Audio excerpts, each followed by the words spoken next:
Welcome back, everybody. I hope you've managed to explore this amazing platform and look at what jobs are out there and look what industries out there in between our break.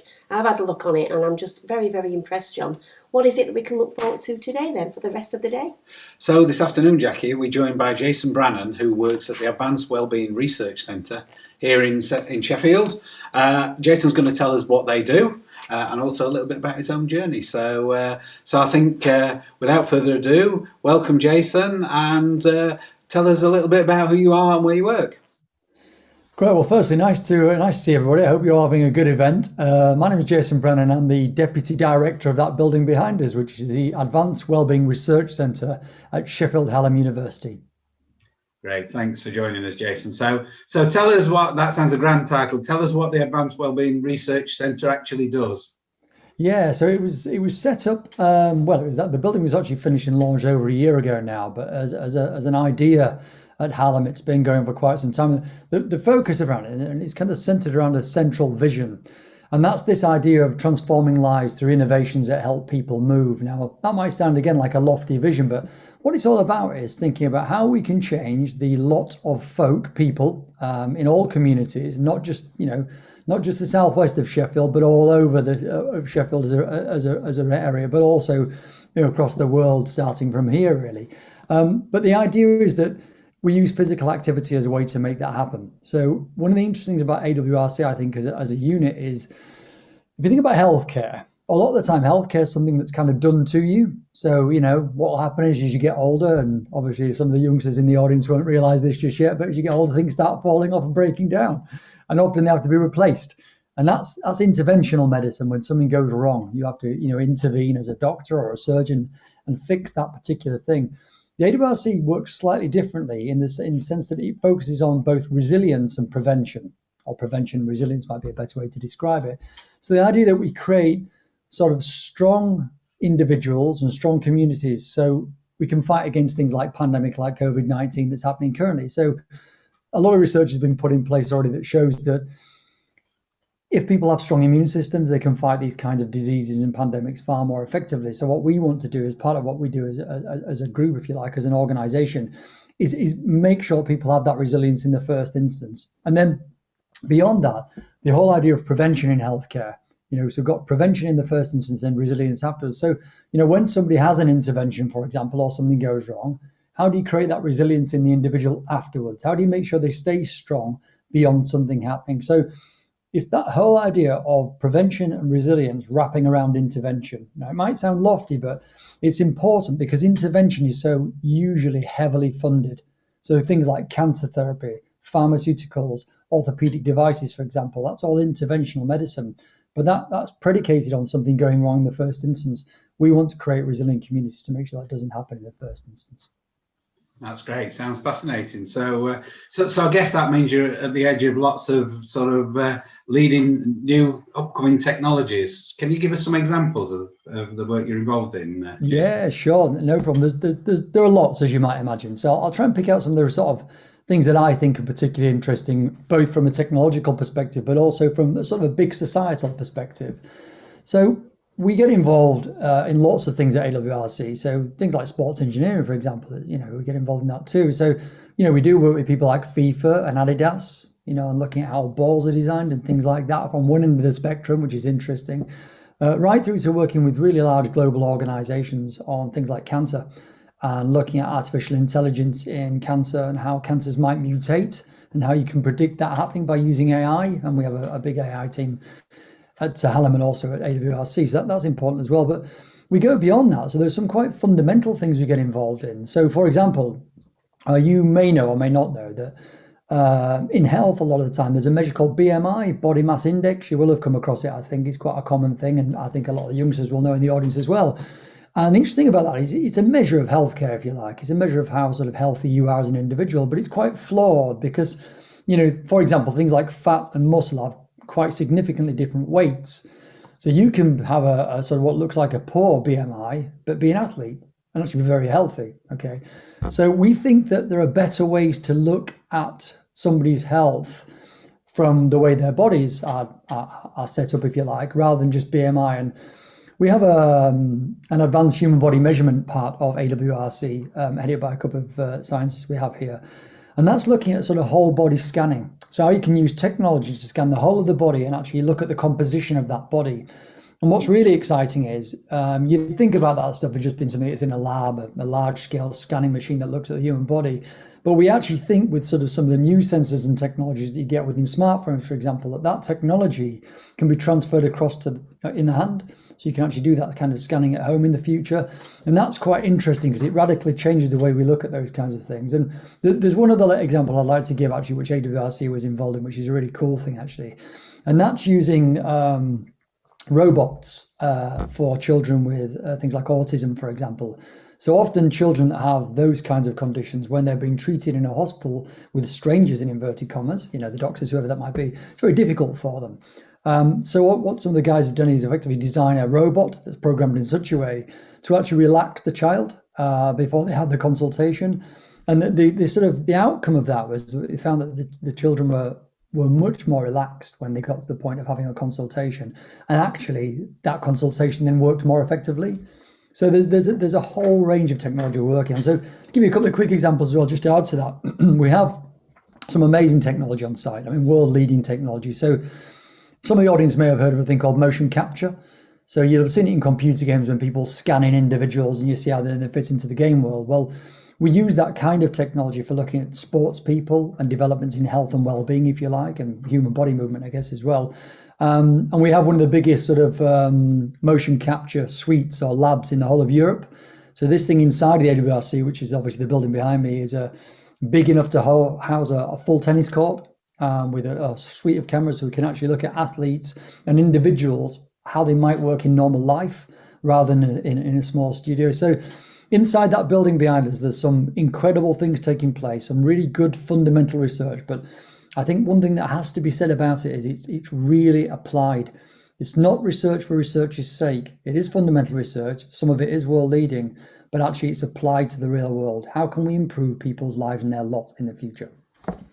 Wow, that's amazing. I would have thought all that was going off behind those four walls. That's amazing. That's amazing. So you mentioned, Jason, earlier the current pandemic and what we're going through. So have you sort of had a part to play in that, or have you used that to enhance your research? So how have you sort of interacted with? Yeah, very much so. I mean, to be absolutely clear, it's before my time. I started last December, so I'm still quite a new person to AWRC after spending a good 20 plus years in healthcare and life sciences as a sector.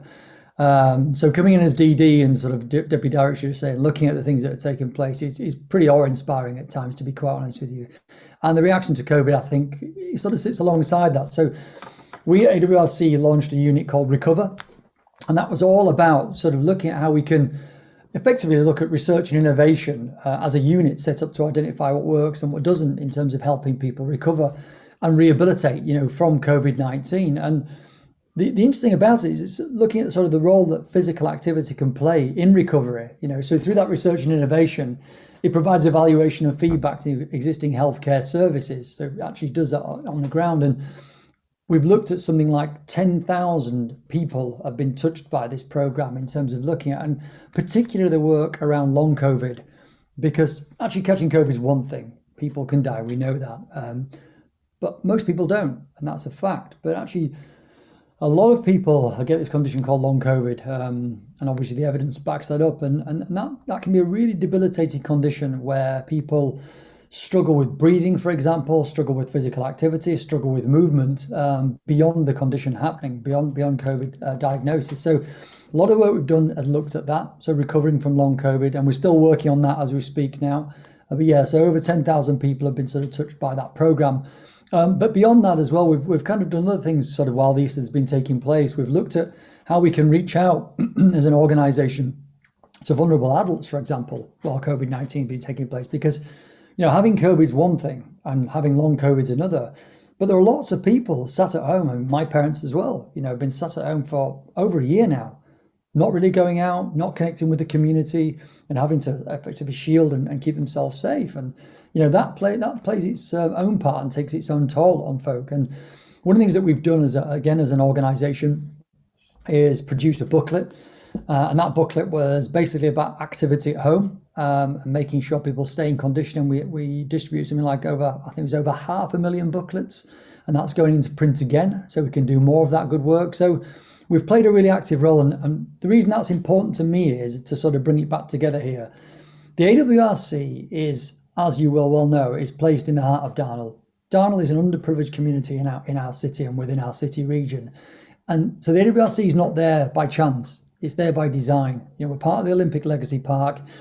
It's a legacy of the Olympics. Obviously, it used to be where the Don Valley Stadium was based. And it's really growing rapidly into a centre for health and well-being and physical activity as part of the Advanced Manufacturing Innovation District. And the reason I mention that is because it's this idea of societal impact. Sheffield Hallam University, you may have seen its strapline is knowledge applied. And I think that's really important. To me, universities should be at the heart of communities. People within those communities feel like it belongs to them, like they're a part of it. And I think one of the reasons I really want to get involved in this conversation is really, and what we'll talk about in my story in a little while, but it was really important to me that people in underprivileged parts of the community, as well as everybody else, of course, understands that they can be part of this. And Hallam is applied. It's about being part of the city region and being part of the city of Sheffield. And being able to play that role from a civic perspective in terms of COVID was really important.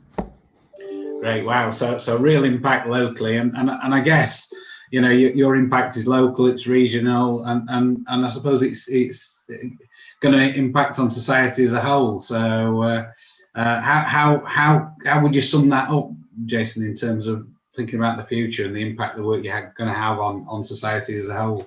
Yeah, so the reason I came to AWRC, by the way, last December, after 20 odd years with one company previously, Medilink, was because of what it's doing, because of the difference it can, and I believe will make on society as a whole, not even just, within Sheffield, much wider than that on a global perspective. So it's this idea of having the ability through your job, and we're talking about STEM jobs here, obviously, through your job to affect population health. Not just individuals, as important as that is, but population health. And that's a whole different way of looking at things. So I'll give you a couple of statistics, and they're quite interesting ones, really. So billions of pounds in this country are spent on health inequalities. So health inequalities, people getting sick, etc., having long-term conditions, and managing that situation can cost billions of pounds to the economy. That can be reversed by affecting health and well-being and physical activity more directly. Beyond that, there's a really telling statistic. Where I used to work at Medlink in my previous job, sometimes I get the 88 bus into work if I wasn't driving or cycling, okay? And that bus journey from where I live in southwest Sheffield to over that part of Sheffield, there's something like a 10-year life expectancy difference, which, let's be fair, that shouldn't be happening in modern societies. It really shouldn't. But there's another statistic I've learned since I've come to Sheffield Hallam University and AWRC, and that's this thing about healthy life. And I think this is a really even more telling statistic. What our research has found is that people want to live longer, but it's more important for them to live healthier lives than longer lives. They want to have good, long, healthy lives.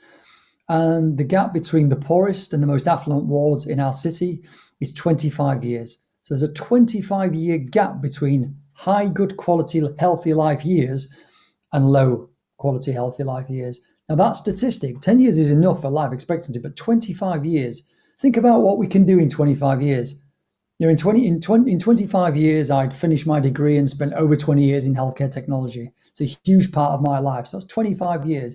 Think about the time we can spend with our children, our grandchildren, our friends, our families in a broader context. And I was on a panel the other day, actually, and one of the things that I said as an opening question was to the adults on the panel, there weren't youngsters on the panel, was, what do we want to leave behind for the next generation, for our children, for their children's children? What do we want to leave behind? And John, you'll know this. People within our sort of generation, if you like, are often berated for damaging the environment, our work-life balance being completely skewed in the wrong direction, poor working conditions, whatever that might be. And we're often castigated for that. And I understand that. I get it. I think at the moment, and especially the work people like the AWRC are doing in the organisation, I think we've got a chance to change that. I think we've got a chance to leave something from our generation as a legacy that's a positive, that will impact positive on future generations. And some of the work for me that I see within AWRC drives that, and within Sheffield Hallam University in a broader context. But also I look at it regionally in some of the things that are happening, and I look at the work of Dame Sarah Story and Dan Jarvis on Active Travel. These people, and I like to consider myself as part of that pantheon, if you like, are trying to change the fortunes of youngsters for generations to come, to have a city we can live in that's based around activity, healthcare, and active travel. And I understand that that can be difficult for, say, a delivery driver or somebody wanting to get somewhere in town, and the short-term pain to be had there, but the long-term benefit hugely outweighs it. So societally, I think we will make a huge difference. And just a quick other example on that, when we think about things like active travel, sometimes I think health and well-being can be seen as, in inverted commas, a bit of a woolly, a bit of a soft topic. And I want to change that in terms of my role as deputy director, because it's so much more than that. It's changing our everyday lives. So the thing I mentioned before about using artificial intelligence in looking at how cancer genes or cancer mutates, if we can get ahead of how cancers mutate, we can treat them far more effectively. We've all experienced cancer in our lives and with our friends and relatives, and in its various forms, it's an awful condition, sometimes a life sentence, of course. Science can change that, and the work that we're doing can change that. So yeah, it's fundamentally really important. Wow. Yeah, absolutely. Agree with you 110%. So obviously you're passionate about what you're doing, and so tell us a little bit more, Jason, about what is your job role? What do you do day to day? Yeah, sure. So I guess a little bit's in the title as deputy director. My background, I won't go into too much because I know we're going to pick that up later, but my background sort of lay in communications, marketing, strategic business growth, things like that. And latterly, it's been around those sort of latter areas like strategic business growth and development. I was asked to get involved with AWRC and get involved in this job process to come and be the DD by the current director, Professor Rob Copeland. And in honesty, I wasn't necessarily looking to move. That's the truth. But I went and spent some time with Rob. The reason I mention this is because we had a couple of hours together, had a couple of coffees in the centre of Sheffield. By the time I'd left that meeting, my mind had changed. And actually, what sold me, what really, really got me on board with it was his passion for the vision of the AWRC. This whole idea of changing population health through innovations that help people move at heart. That's what it's about. So that's why I got involved. And what he asked me to come and do was to really look at how we work with business better. Okay, so we've got some great business programs at AWRC. We have an AWRC Wellbeing Accelerator, which has supported 28 companies through COVID, working with some large companies, but are fundamentally affecting how a smaller business is on its innovation pathway. So to develop it and get it close to market. So how do you develop the product, the service, whatever that might be? But actually what I was brought in to do was look at the R&D for business area of AWRC and think, how can we broaden that out? How can we use that pillar, if you like, within AWRC to affect the whole of the organization or more of the organization, but also wider into the university? So we have a college called the College of Health, Wellbeing and Life Sciences, which AWRC sits within. And then there's the wider university. And what I want to do, I want to make sure that companies of all sizes can get that benefit from the technological research that we have within AWRC and the wider SHU family, if you like. So my role is really to make sure that that interface with business is more effective, that it can work with organizations of all sizes, that we can fundamentally help those businesses on their journey towards success. And the way I look at these things, John, is quite interesting, and it's because of my history in business, really. I think there are two things you've always got to address with a business. I think it's so important. You can talk about corporate social responsibility and those important things too. But I think if an organization that's working with business can help affect their bottom line, so drive their revenue generation, drive their profit targets, drive their growth from that perspective, but at the same time, drive them towards their mission, then I think you're winning, right? So the whole idea, think about a company in healthcare, for example. They have to make money to live as an organization. That's business. That's just how it is. It's the world that we live in. We live in a capitalist society. Hey, that's how it is. But also, most of those companies involved in our sector are involved in healthcare in one way or another. They set up in the first instance to change people's lives, to produce products, services, devices, whatever that might be, to improve people's lives. So if we can both affect their bottom line with our research, and we can affect their drive, their acceleration towards their mission, I think we're winning and we're doing a really good job. So that's the business part of it. But also I want to do more than that while I'm here in terms of my role. And look back in a few years' time and judge me on that, see how I've done. But what I want to do, I want to reach out more. So I really want to do this. So I want to reach out more to underprivileged communities like Darnall, like Shire Green, like Shirecliffe, etc., areas that, they've got social deprivation and it's difficult, but we're all people at the end of the day, and we want to make sure we can reach out and support those folk too. So I want to reach out. I really want to make sure that within this role, and we'll talk about this a little bit when I talk about my background, but I want to make sure within this role that people in all communities realize it's possible. You can get here. If you're showing a route map and you're showing a path towards getting to these kinds of roles and these kinds of research centres like the AWRC, there's a route for everybody. It's just understanding that route and how to get there. And I think that's so important. So that's another part of what I want to do. One of the last things I also want to do actually is I want business to look at universities and see value. So fundamentally research-based, there's value in universities. That's why we're here. We're about changing the way people think about things and researching that and scientifically proving how those things happen. So it's discovery, if you like. But I want businesses to look at universities like Hallam, especially universities like Hallam that are applied universities. The things that we research get applied, right? I want them to look at Hallam and I want to think, right, okay, that organisation can help me. They can accelerate my journey towards my vision and mission. They can affect my bottom line. And I want businesses to look at that and think it's not a nice to have, it's a need to have. I have to be working with this civic organisation that's set up to support our city. So that's why I'm here. That's my role. That's what it's about. Fantastic, and you're clearly very passionate about that, Jason, which is great to hear. So, but how did you get here? So, just tell us a little bit about what's your journey from school to where you are today. How has that worked for you? No problem. Well, I'll try. So some of the youngsters in the audience probably won't remember the Hovis adverts, but I'll paint you a picture. The Hovis advert was a young boy sat on a bike or a bread bike with a bread in the basket, cycling up the cobbles. My story is not exactly a Hovis advert, but there are elements of that within it. So I was born in Bradford in West Yorkshire, in a place called Ollerton, and Ollerton's a pretty underprivileged community, to be quite honest with you. It was then and it is now, but it's where I grew up. I lived there till I was kind of 10.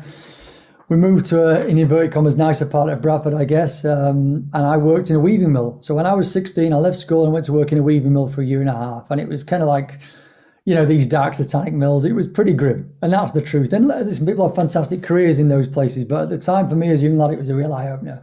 Didn't enjoy it. I left the weaving mill to go and join the Royal Air Force, and I did 6 years in the Air Force working on Tornado jets as a weapons technician. So I went all around the world as a young man, and it broadened my horizons, there's no doubt about that. So I was working on jets and ejection seats and missile systems and all this sort of great stuff, which is exciting for the audience, of course. But actually, the thing that it really gave me was two things, really. It gave me the ability to be sort of goal and object focused. So this is what I want to achieve. How do I get to that point? Okay, the RAF gave me that, and I didn't really have that before as a youngster. It also broadened my horizons massively. So I was working with people from all around the country, as you might imagine, going all around the world. And really what was interesting about my journey is that I'd done just about 5 years in the RAF at the time and decided to leave. And I had a bit of an epiphany in the sense that I realized that even though I'd been involved in these technical trades and I was quite good at them and I enjoyed them, it wasn't my passion.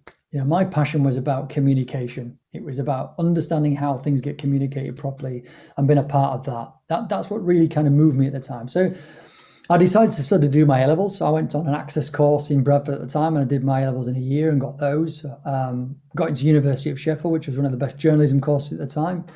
I think it's still one of the best ones out there for journalism. There's some really good courses at Hallam, by the way, in PR and journalism. But there we go. But it was good for me, and again, it was about a thing about expanding horizons again. So here we are, young boy in Bradford, young man in the RAF, slightly older person, then going to university, and then you get exposed to a whole different group of folk and a whole different group of people, and your horizons expand all over again. And so that's what happened. So when I left university, I'd kind of done lots of work experience with the Sheffield Star and Calendar South and all sorts of stuff. And I had visions of becoming a TV journalist and a reporter, which I was good at and I enjoyed it. And it really Medalink, the company which I'd been with the 21 years before Hallam, I found out they were looking to appoint a PR person. I was interested in that field for sure and applying journalism in those areas to sort of create more rigor, if you like, in PR and make it a balanced, compelling narrative that people would find exciting. And I went and did that job for 21 years. And, a lot of it was PR, but then it became hugely about business growth, business development at a national level, helping organizations get themselves down that journey to becoming successful, and healthcare in the background of all of this stuff. And Sheffield as a city, I've been really clear about this, has obviously become my home. I have a wife and 2 children here within the city.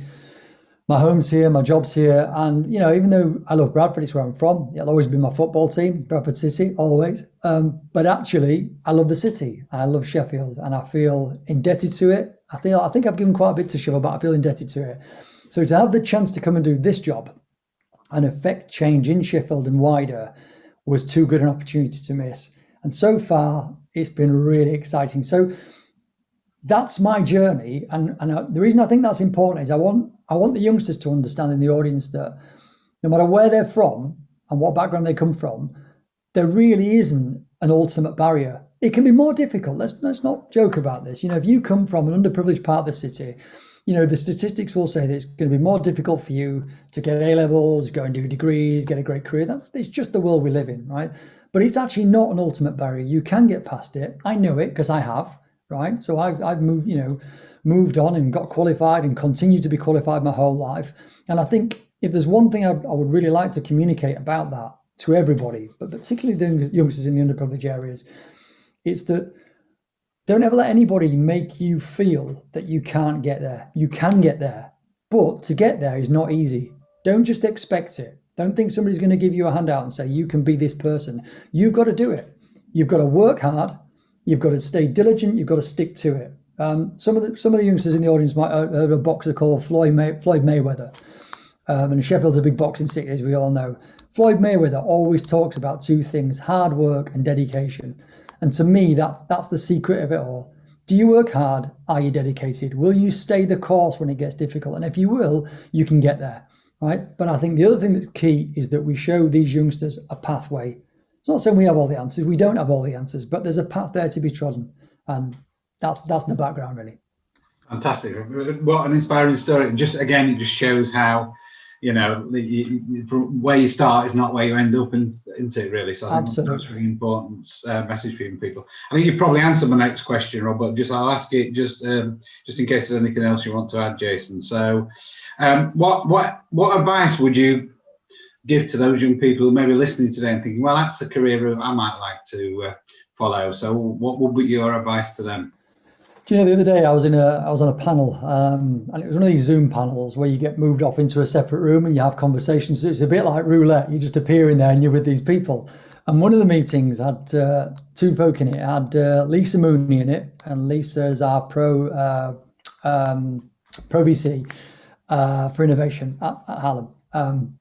And it also had Tony in, the Lord Mayor of Sheffield. It is Tony, isn't it, I think? Anyway, so Tony's in the Lord Mayor of Sheffield. And we were talking about health inequalities, and we were talking about inequalities in society. And they're there. They're there in Darnell, around the building behind me.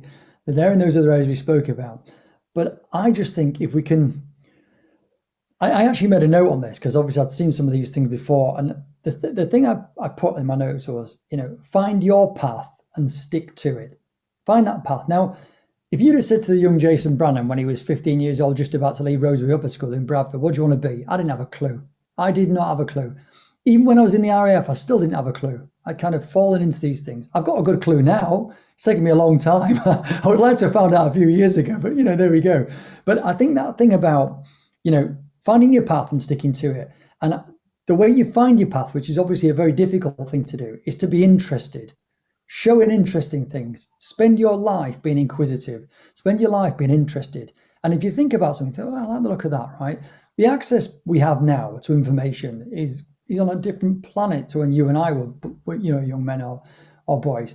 You can find the information. If, for example, you're interested in, for example, health and well-being or healthcare technologies or life sciences, or you want to understand how you can become the next scientist that discovers how cancers mutate and use artificial intelligence to stop that happening or get ahead of it, you can go and research it. You can find the information. It doesn't matter where you come from.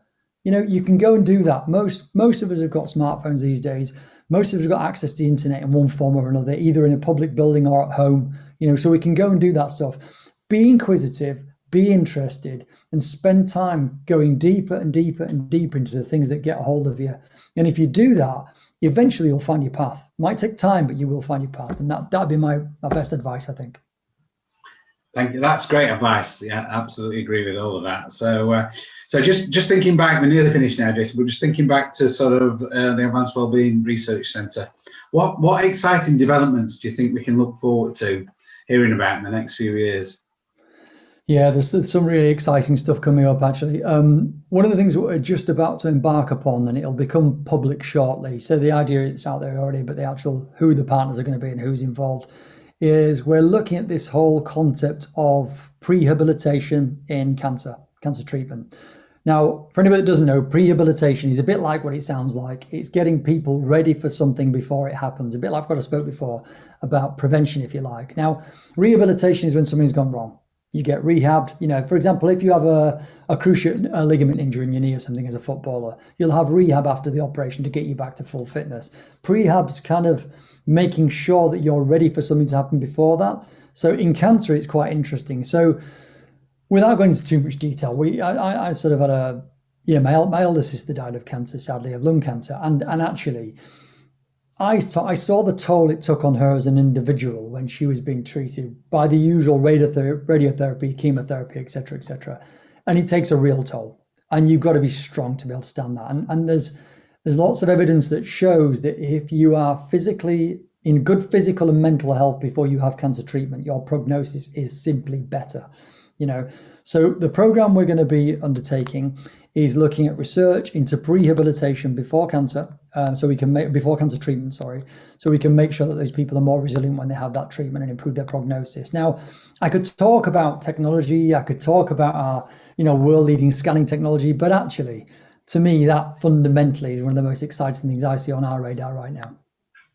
Wow, yeah, absolutely agree. So yeah, it just blows your mind as to what can be achieved, doesn't it? So coming to an end now, Jason, just one final question. If you've got one message for all our viewers, all the young people out there today, one piece of advice, one final piece of advice, or one message, what would that be? Okay, I'll give you a quick story and then I'll give you the message. So the other day I cycled into work at AWRC. This was before the current lockdown, so just before Christmas actually. And we're really lucky, we're really fortunate. We have an internal bike store. So I cycled down. I was just about to buzz into the bike store, and there's a young lad there, and he was literally stood next to the bike store by himself. And I said, "Oh, nice to meet you." I had a little chat with him. We didn't shake hands because of COVID, of course, but I said hello to him. I said, "Are you from the college around the corner?" He's from the UTC around the corner. So there he was, and I said, do you know about the building? And he didn't know about the building. So I told him all about the building, and he asked about my bike, because I've got one of these electric bikes with flashing lights and all this nonsense and security device. So we had a bit of a chat about that. And I said to him, "So do you know about the building?" He didn't. So I told him, as I said, all about the building, and we had a chat about the AWRC.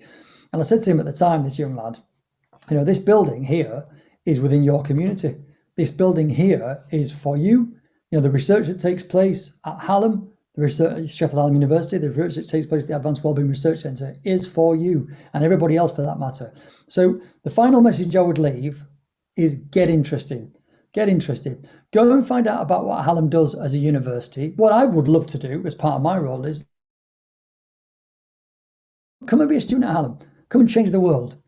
Come and change the way science is designed. Come and change the way we deliver healthcare, for example. Not only that, if you come and do it, you can come and be a part of AWRC. This will eventually become a world-leading centre. Parts of it already are, but it will become a world-leading centre. And it's right here in the heart of Sheffield. So my advice is be inquisitive and come and have a look. Well, Jason, thanks so much for that insight, not just into the Advanced Wellbeing Research Centre, but also your own journey. Jackie, you'd have thought all of that was on our doorstep. I know, amazing.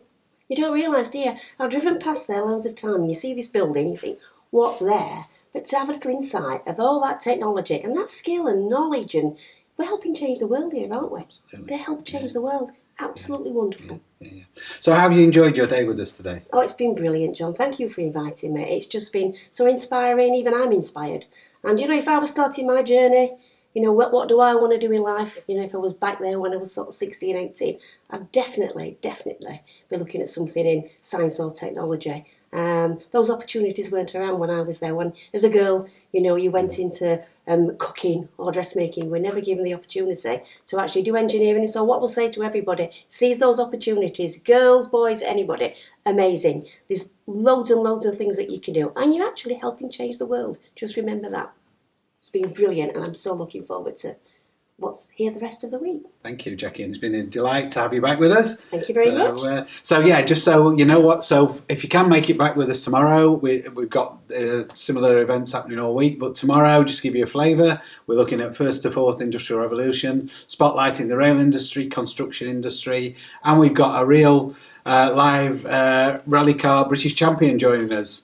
Tell us more about not just his experience behind the wheel, but also in designing the mechanics of the vehicles as well. So please join us tomorrow and enjoy the rest of today and exploring more on the Get Up to Speed virtual website. So thank you for tuning in and watching us.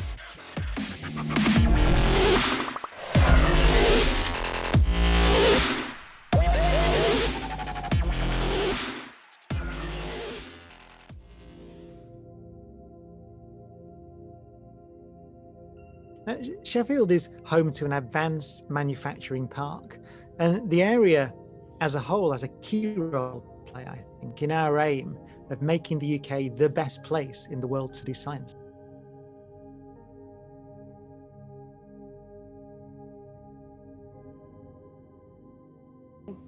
The North Star, the St Paul's Way Summer Science School and the Well North Enterprises Partnership encourages innovation and opportunity to inspire your generation. Our vision is for the UK to become the best place in the world to practice science, technology, engineering, arts and maths.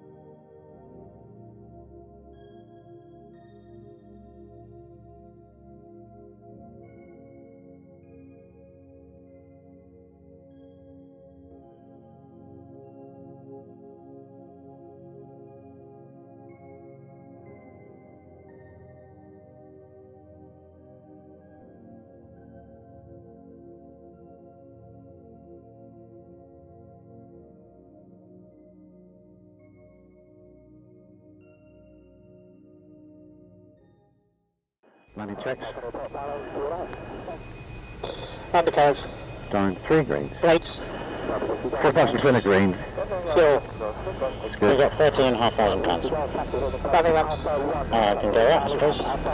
Flashing arrival. Can't be panels. Yeah, no.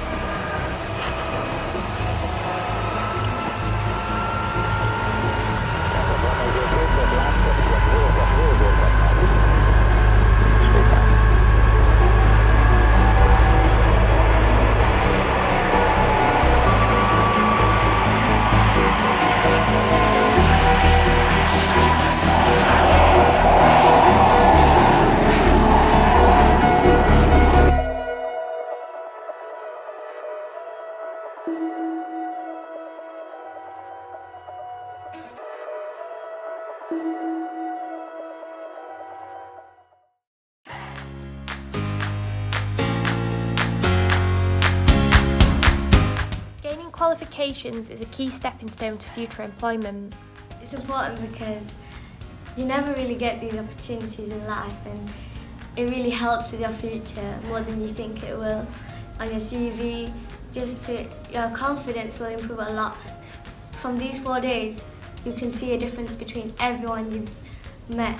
But qualifications alone do not guarantee success in finding, keeping and progressing in employment. I think it really helps young adults to develop their skills and become more employable to help their future careers. Our Summer Academy gives young people the opportunity to gain key skills and attributes that employers are looking for. Personally, I think I've gained a lot of confidence, self-esteem, and that will definitely help me out in the future. Plus, I've also learned how to write CVs, which I didn't know before. Our week-long, fun and interactive programme is designed for students aged 14 to 18 who are keen to get a head start. I have more knowledge about jobs and how things work, especially engineering. Join us this summer and discover the world of work.